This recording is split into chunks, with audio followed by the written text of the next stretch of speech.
ಎಷ್ಟು ಉಪಯೋಗ ಅಂದ್ರೆ ನಾವು ಹಾಸ್ಪಿಟಲ್ ಹೋಗಬಾರ್ದು ಅಂತಂದ್ರೆ ಈ ಮಿಷನ್ ಮೇಲೆ 15 ನಿಮಿಷ ನಿಂತ್ಕೊಳ್ಳಿ ಸರ್. ದಿವಸಕ್ಕೆ 15 ನಿಮಿಷ ಇದ್ರ ಮೇಲೆ ನಿಂತ್ಕೊಳ್ಳೋದ್ರಿಂದ ನಾವು ಯಾವ ಹಾಸ್ಪಿಟಲ್ ಇಂದ ಮೆಡಿಸಿನ್ಸ್ ಇಂದ ಅಥವಾ ಈ ಡಾಕ್ಟರ್ ಇಂದ ದೂರ ಇರ್ಬೋದು. ಹೇಗಿರ್ಬೋದು ಅಂತಂದ್ರೆ ಈಗ ಮನುಷ್ಯನಿಗೆ ಬೇಕಾಗಿರೋದೇನು ಎಕ್ಸರ್ಸೈಸ್ ನಮ್ಗೆ ಮಾಡ್ಲಿಕ್ಕೆ ಆಗಲ್ಲ. ಆಫೀಸ್ ಕೆಲಸ ಮಾಡೋದ್ರಿಂದ ನಾವು ಎಕ್ಸರ್ಸೈಸ್ ಮಾಡೋದಾಗಿರ್ಬೋದು, ಹೊರಡು ಹೋದಾಗಲ್ಲ.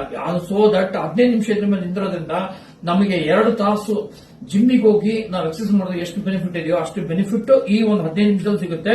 ಇದ್ರ ಬೆನಿಫಿಟ್ ಏನಪ್ಪಾ ಅಂದ್ರೆ ಶುಗರ್, ಬಿಪಿ, ಗ್ಯಾಸ್ಟ್ರಿಕ್, ಮಂಡಿ ನೋವು, ಕಿಡ್ನಿ ಸ್ಟೋನ್, ವೆರಿಕೋಸ್, ನಂತರ ಬ್ಯಾಕ್ ಪೇನ್, ಸೊಯಾಟಿಕ್ ಆಮೇಲೆ ಮತ್ತೆ ಮಂಡಿ ನೋವುಗಳು.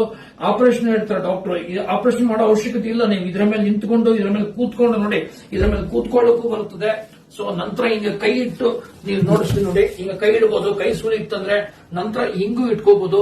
ನಂತರ ಇನ್ನೊಂದು ಏನಾಗುತ್ತೆ ಅಂದ್ರೆ ತೋರಿಸ್ತೀನಿ ನೋಡಿ, ನಿಮ್ಗೆ ಹಿಂಗ ಕಾಲ್ ಕೂಡ ಹಿಂಗ್ ಇಟ್ಕೊಂಡು ಕೊಡ್ಬೋದು, ಕಾಲ್ ಸುಳಿ ಆದ್ರೂ ಕೂಡ. ಸೊ ಇದರಿಂದ ಬಹಳ ಬೆನಿಫಿಟ್ ಇದೆ. ಸೊ ಇದು ಒಂದು ಮನೆಯಲ್ಲಿ ಇತ್ತಂದ್ರೆ ಒಬ್ಬ ಡಾಕ್ಟರ್ ಇದ್ದಂಗೆ. ಸೊ ಇದ್ರ ಬಗ್ಗೆ ಹೆಚ್ಚಿಗೆ ಏನಾದ್ರೂ ಮಾಹಿತಿ ಬೇಕಂದ್ರೆ ನಾನು ಕಾಂಟ್ಯಾಕ್ಟ್ ಮಾಡ್ರಿ.